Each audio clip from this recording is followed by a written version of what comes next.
Cuidar do trabalhador é investir no futuro do seu negócio.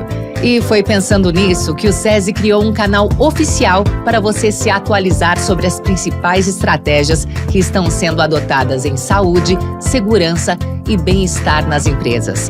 Aqui você vai conhecer casos de sucesso, ouvir especialistas e adquirir conhecimentos que poderão impactar diretamente na produtividade e nos resultados do seu negócio. Este é o Cuidado que Gera Valor.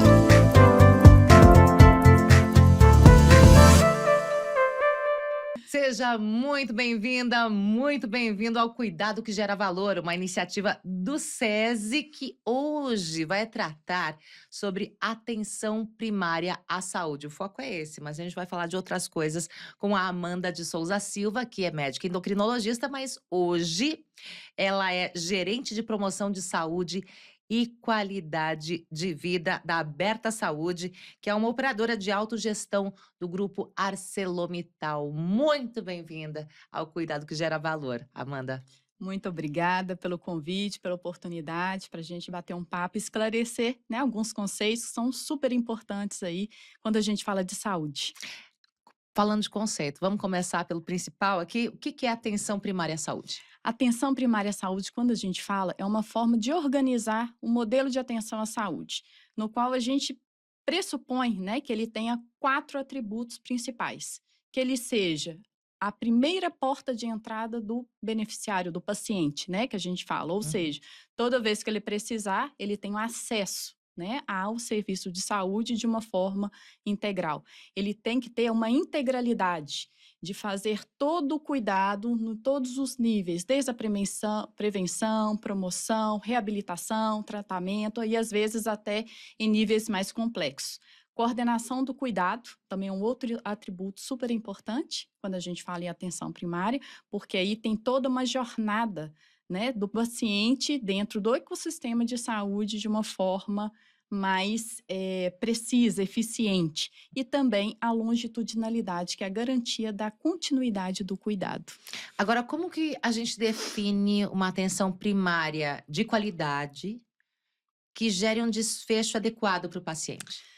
Para a gente falar com uma atenção primária de qualidade, a gente tem que garantir que esses principais atributos sejam cumpridos, que haja um reconhecimento, né, desse paciente, que aquele local, aquele serviço de saúde, aquela equipe é responsável por todo o seu cuidado. E assim, qualquer necessidade que ele tiver, em vez de ficar perdido dentro do sistema, ele já sabe a quem procurar. Né? Então, a coordenação ela evita fazer exames desnecessários em médicos sem necessidade. Às vezes, quando você tem alguma queixa de saúde, onde que você vai procurar? Se você tem ali, né, um serviço de referência de atenção primária, você já vai direto. Né? E com isso, o cuidado é muito mais assertivo de acordo com o que você precisa. Né? Agora, qual a importância da coordenação do cuidado integrada à atenção primária à saúde? Essa coordenação do cuidado, ela vai fazer com que todos os pontos de busca que o beneficiário, que o paciente tenha. Eu preciso fazer um exame. Fui lá, fiz um exame, tenho um resultado. A gente busca, né, com que ele volte ali para a equipe de referência, fazendo toda essa integração. Precisa de um especialista. Então, ele vai para o especialista, tem todo o cuidado e depois ele tem essa contra-referência. Ele precisa, né, tá com uma condição aguda, precisou ir ao pronto-socorro e de uma internação. A equipe também vai acompanhando, para ele ter uma alta segura, ter um cuidado pós-alta e voltar para a sua origem ali da promoção da saúde. Além disso, na atenção primária, é um cuidado que a gente pressupõe que seja muito mais proativo, ou seja, não espera que a doença aconteça. Trabalha muito na prevenção, na identificação de fator de risco, no rastreamento, né, de possíveis condições que a gente pode evitar, mudanças de hábitos, né, prevenção, igual, por exemplo, vacinação, tudo que a gente pode antever, né, e antecipar para que não haja um agravamento de saúde. E o prontuário eletrônico é usado no meio disso tudo? É usado, é super importante justamente para a gente ter ali todas as informações, os dados de saúde que a gente vai usar como informação e uma posterior gestão. Na hora que o paciente chega, o médico, a equipe multidisciplinar, né, que a atenção primária pressupõe uma equipe multidisciplinar, ele tem acesso ali ao seu histórico de saúde, se você tem algum fator de risco familiar, se está usando algum tipo de medicamento, se tem alguma doença, se você precisa fazer algo diferente do que já tem. Com isso, evita redundância, excesso, né, de exames que não tem essa necessidade. É possível integrar essa atenção primária à saúde com a estrutura dos processos de saúde ocupacional? É muito possível e atualmente a gente vê isso como um grande valor. Por quê? O trabalhador já tem por obrigação, né, passar pelos exames periódicos. Então, neste momento que ele está ali no exame periódico, é um momento do olhar integral, de fazer a prevenção, de fazer todo esse encaminhamento, caso seja identificado neste momento que ele está ali para fazer um exame obrigatório, periódico, para cuidar da sua saúde. E aí também fazendo um resgate e uma investigação da sua comunidade, da sua família, porque às vezes uma condição que aquele trabalhador tem uma grande influência do contexto familiar que ele vive. Esse seria o primeiro passo nesse caminho? Eu acredito que sim. Tá? Existe. Esse olhar integral e integrado, né? Como pessoa, porque hoje a gente tem que ter atenção voltada para o paciente. A pessoa tem que estar no centro de qualquer estratégia que seja feita. Então, a pessoa tem que estar no centro, né? Tem que estar no Qual o centro. benefício que é dado para essa pessoa para ela aderir ao programa de verdade? Olha, eu acredito que para a pessoa realmente ter uma adesão, ela tem que acreditar. Ela tem que confiar na equipe que está ali fazendo a sua assistência. E como se faz isso, Amanda? Aí é no dia a dia, no contato que você, a cada contato que tem com a equipe de saúde, que a gente fala, né, chama que equipe de referência da atenção primária, ela tem que realmente estar convencida que este é o melhor modelo. É igual antigamente a gente falava, né, tinha um médico de família que cuidava de todo o contexto. Atualmente, a gente tem voltado, né, a gente está vendo aí um médico para chamar de seu, uma equipe para chamar de sua, ou seja, toda vez que você tiver qualquer dúvida, você sabe onde que vai procurar. Alguém que possa te acompanhar também. Acompanhar e guiar, né? Que hoje a informação tem todas as redes sociais, nas mídias, e qual informação é correta? Olha, a gente estava falando aí de um médico para chamar de seu, né? A mão de obra é um desafio hoje quando você pensa em longitudinalidade, que você citou no começo? É um desafio. A gente tem que buscar profissionais que acreditem nesse modelo, que transmitem essa segurança, esse olhar diferenciado para a saúde do paciente, com ele no centro. Com isso, a gente tem a garantia que essa referência e essa troca, né, e o encaminhamento para profissionais adequados também seja adequada. Mas daí tem um caminho, tem alguma mágica, algum caminho específico para manter esses profissionais e para que os participantes também sejam mantidos? Mágica não existe, mas eu acredito que se esse profissional, né, não só médico, mas como toda a equipe multidisciplinar que compõe a atenção primária, entender a essência desse modelo, o tanto que tem ganho para a saúde, que eu acho que o final mais importante, o valor de toda essa cadeia é a saúde do beneficiário. Se ele entender que aquele atendimento, que aquela atuação, que a atenção diferenciada com o olhar integral e buscando todo o cenário que ele está ali, né, envolvido e vendo que o seu paciente está internando menos, está indo menos ao pronto-socorro, está cumprindo ao que a gente fala, que são aqueles exames preventivos, que não tem ali uma lista de problemas, que ele deixe de fazer um exame para ter diagnósticos precoces e, né, promover o melhor tratamento. Então, eu acho que na hora que começa a sentir que a atuação de qualidade tem um retorno na saúde do paciente, eu acho que é muito E importante. como se percebe esse retorno? Tem algumas métricas de performance, né, que a gente fala. Primeiro, a gente tem que garantir que haja uma vinculação. Ou seja, eu tenho ali um paciente que eu atendi e depois de um tempo ele tem que voltar até mim. Que não adianta eu atender um paciente e nunca mais vê-lo. Que acontece muito. Isso indica que não teve uma relação de confiança, não teve uma vinculação. Então, se eu tenho ali uma vinculação, e aí, por exemplo, ele tinha ali um histórico antes de estar vinculado a esse serviço de atenção primária. Ele ia, sei lá, pelo menos 3 vezes por mês ao pronto-socorro, internava por uma descompensação de pressão, por exemplo, ou de glicose, né, no caso de diabetes. A partir do momento que você vincula esse serviço, ele deixa, às vezes, de internar, né? Ele tem um melhor controle ali da sua pressão, ele se sente melhor, Se cuida um pouco se melhor. cuida. Eu falo que se a gente conseguir trabalhar, né, quando a gente fala educação em saúde, tanto para o profissional, justamente para ter esse engajamento e entender o sentido da qualidade ali da sua assistência no momento que você está com o paciente e do paciente entender que se ele fizer entender toda a sua necessidade de saúde, ele assumir o protagonismo, isso a gente consegue mudar desfecho. Qual o papel da comunicação nesse processo? A comunicação é fundamental. Não só a comunicação geral, né, para a gente ter ali a parte da educação de saúde, com a comunidade, família, pelas mídias, pelos canais que a gente tem, mas também a comunicação na hora que o paciente está ali com a equipe. Deixar claro que aquilo que você está colocando de necessidade, de como lista de problemas, como lista de um plano de cuidados que tem que ser cumprido, que ele entenda. Porque não adianta nada eu falar assim, olha, Gisele, você tem que mudar seu hábito de vida. Se você continuar acima do peso, se você continuar sedentária, se você não fizer os exames, né, compatíveis aí dentro do ciclo de vida Tô da me mulher, identificando. se você não se convencer disso, não adianta. É Então, essa verdade. comunicação, para ele ter o senso, né, da importância do cuidado, começando com ele, é Uhum. essencial. Amanda, qual a importância que você vê da integração com a operadora de saúde para o sucesso da atenção primária? É extremamente importante ter esse acesso à informação da rede prestadora. Ou seja, uma vez que eu sei que o paciente está ali internado, que o paciente está usando o pronto-socorro, que ele está fazendo determinados exames, a gente consegue ter uma atuação, né, na assistência mais proativa.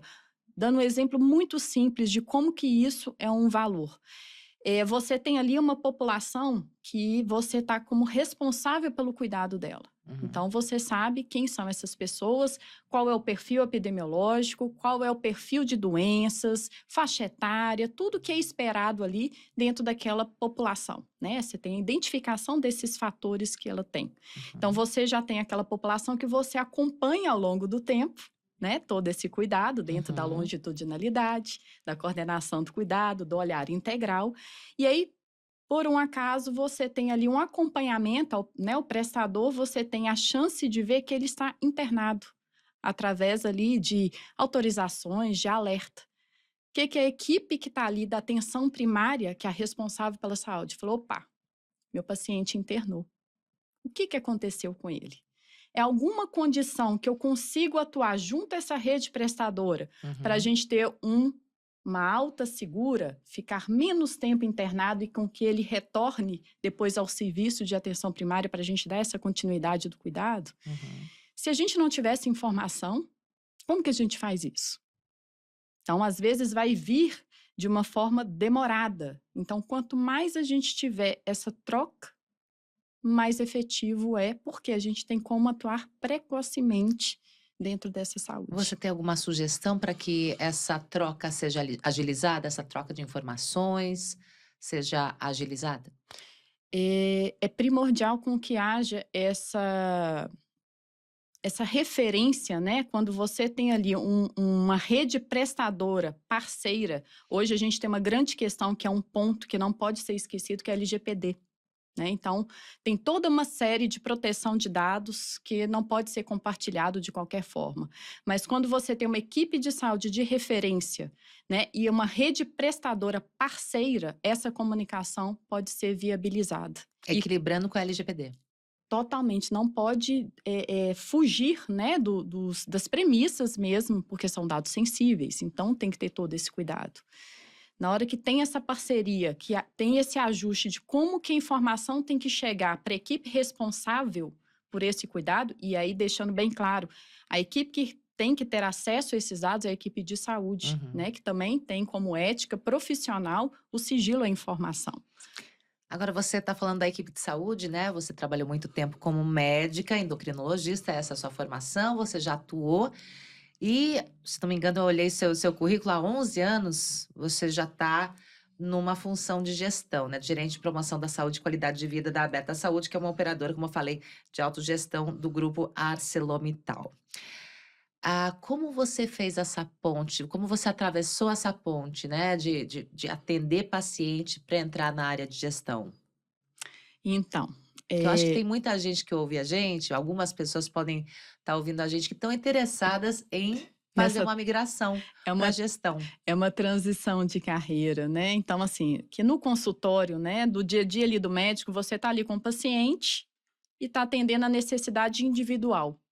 Na hora que a gente tem a possibilidade, e eu entrei, né, dentro da Aberta Saúde, e é uma operadora que faz toda a gestão de saúde, eu fui me interessando em participar de projetos. Por exemplo, eu participei de um grande projeto que era a Ah, implantação de um novo prontuário eletrônico. que bom. Então, tinha que ter um médico ali para ser o ator principal ali do teste. Se aquela informação que está ali sendo imputada no momento da consulta ia gerar, do dado ia gerar informação que eu ia conseguir fazer a gestão. E aí Uhum. foi despertando o interesse, fui buscando estudar. Na nossa formação acadêmica, a gente não fala, né? A gente não tem matérias específicas De de gestão. gestão e saúde suplementar, muito menos, né? Então, a gente tem que ir em busca mesmo, né? Buscando Conhecimento. conhecimento, acompanhando outras pessoas que já estão, né, nesse ramo de Como é o saúde. caso desse podcast, que além da Amanda, você vai encontrar em outros episódios muita gente que entende muito dessa área. Então, se você está chegando nesse episódio aqui, ó, dá uma ouvidinha nos anteriores, que você vai encontrar muitas dicas muito boas. Vai Com, ouvir também, Amanda, eu acho. com certeza. Amanda, você tem alguma última consideração para falar aqui para os nossos ouvintes, para quem está assistindo a gente também? Bom, algumas considerações que eu acho que são importantes a gente falar. Nos últimos anos, né, tem se falado muito da atenção primária como a solução, talvez, da sustentabilidade do custo assistencial. É claro que o investimento numa atenção primária à saúde, a gente sabe que é muito de médio e longo prazo. Ela não vai ter ali uma resolutividade imediata. Tem um investimento, porque eu vou conhecer aquela população e, às vezes, de início, na hora que eu começo a buscar as pessoas que não estão vinculadas ao meu serviço, aquelas pessoas que às vezes nunca tiveram um contato com o serviço de saúde, que estão sem fazer aqueles exames que são adequados para a sua faixa etária. Às vezes a gente tem um incremento aí do custo para a realização desses exames de rastreamento. Na hora que a gente identifica, estratifica, a gente coloca essas pessoas dentro de uma linha de cuidado, dentro de protocolos que são específicos para aquela condição de saúde. E o resultado não é tão imediato assim, como eu falei anteriormente. Se o paciente não assumir o protagonismo da sua saúde, nada que a gente fizer vai surtir efeito, porque ele vai continuar procurando o sistema de saúde somente quando ele adoecer. Somente quando tiver alguma condição aguda que vai parar no pronto-socorro. E chega no pronto-socorro, é atendido, né? Tem que ser atendido prontamente, por isso que é pronto-socorro, mas quem está atendendo não sabe do histórico, não sabe da ocupação dela, não sabe o tipo de trabalho, a família, a comunidade. Então, é aquele atendimento ali imediato, apaga o incêndio e depois ele some do radar. Quando a gente fala em atenção primária, a gente quer justamente que deixar de ser reativo para ser ativo. Para a gente buscar essas pessoas que, de repente, estão ali com aquela lacuna de cuidado, que a gente chama de care gap, e antecipar algum fator de risco. Porque, às vezes, a gente tem a capacidade de ter uma identificação precoce, que seja em um câncer, que seja outra doença mais grave, mas quanto antes começar, melhores são os resultados. Eu falei que era a última consideração, mas agora eu tinha uma dúvida. Como a gente estratifica no meio de tanta gente? Num processo tão grande? Qual a sua sugestão para estratificar?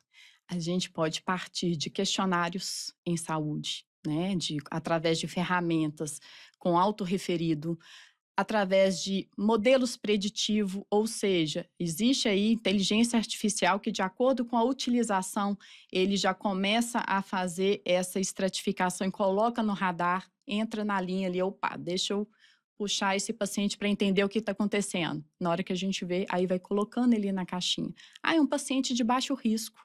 Não precisa estar no meu radar anualmente, pode ser a cada 2 anos, 3 anos, de acordo, né, com a faixa etária, com o gênero. É um paciente que está em uma complexidade alta. Esse eu tenho que ver de perto. Eu tenho que ver trimestralmente, no início, às vezes até mensalmente, para ajustar a medicação, para mudar uma estratégia que às vezes ele está com um monte de especialistas e não tem um profissional de referência. Quem vai conversar com essa pessoa?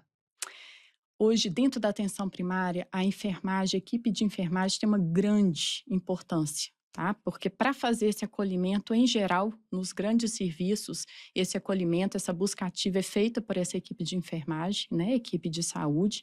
E aí, quando tem essa identificação, convida essa pessoa a marcar uma consulta médica. E nessa consulta médica, durante a anamnese, que a gente sabe que aí uma boa conversa, uma boa relação médico-paciente, né? Sem, às vezes, exame nenhum, eu resolvo mais que 60% daquela condição. E na hora que eu tenho a oportunidade de ver a rotina, o que está acontecendo, a gente vai colocando aquela listinha de problemas. E à medida que vai tendo um problema mais grave, fiz o exame, descartei esse e por aí vai. A gente consegue ir chegando, né, a um ponto de ter uma saúde mais controlada. Isso é no mundo ideal. Né? No dia a dia, na prática, a gente sabe que tem uma grande dificuldade, inclusive para a gente ter acesso a essas pessoas. E agora, quais são as dificuldades? É a dificuldade que a gente tem de contato. Às vezes, né, hoje a busca ativa a gente tem que partir muito de ferramentas, né? Porque está todo mundo acelerado, tem a questão de WhatsApp, de, né, redes sociais. Então, nem todo mundo está aberto hoje a receber uma ligação. Então, a gente tem que procurar outras estratégias. Por exemplo, na hora que você me perguntou aí do ocupacional, é uma excelente estratégia para a gente ter identificação, pelo menos, dessa pessoa como uma ponte para o grupo familiar. Porque no momento que eu estou ali num periódico, por exemplo, ele já tem que estar ali comigo, né? Ele não tem como fugir, que é algo legal, né, obrigatório. Então, naquele momento que a gente está ali com né, o médico do trabalho, a equipe ali da saúde ocupacional, pode falar assim, como está a sua família? Está cuidando bem da saúde? E fazer essa ponte para a parte assistencial, levando aí para a atenção primária. Alguns convidados têm falado sobre isso, né? Já que você precisa fazer o ocupacional, já que você tem o mínimo de cumprir pela lei, enfim, então aproveita esse momento e gera valor Isso. nele, né? Exatamente, né? Tem o olhar ampliado, integral mesmo, né? E um outro ponto também que eu acho que é importante é o seguinte, quando você tem um serviço de atenção primária, como eu coloquei lá no início, um dos atributos é para ele ter um acesso, né? Pensou em saúde, tem uma porta de entrada principal. Na hora que ele está ali com uma condição aguda, enquanto eu estou resolvendo uma dor de cabeça, é um momento de, olha, você está vindo aqui por causa de uma condição aguda. Tem muito tempo que você não faz um exame preventivo? Tem muito tempo que você não vai ao dentista? Como que está seu cartão de vacinação? Então, é oportunizar cada contato que esse paciente tiver dentro do sistema, né, especialmente buscando o serviço de atenção primária, é uma oportunidade de fazer esse acolhimento, essa identificação e a estratificação. Quer fazer mais alguma consideração? Que eu pedi para você fazer a última consideração e foi mentira. Eu já tive várias outras perguntas para te fazer. Olha, a consideração, acho que o principal é esse, né? A gente entender que a nossa saúde é o nosso maior patrimônio, né? Tem que começar a saúde em primeiro lugar e depende de cada um de nós, né? Então, acho que se cada um assumir o protagonismo, né, do seu cuidado em saúde, já é um grande passo aí para a gente ter o sucesso, né, e a garantia de uma melhor qualidade de vida. Muito obrigada, Amanda, por atender ao Cuidado que Gera Valor, que é uma iniciativa do SESI, é um podcast quinzenal, intercalado semanalmente com um informativo que pode chegar aí no seu e-mail. Para receber, pode se inscrever aqui na descrição. Até a próxima!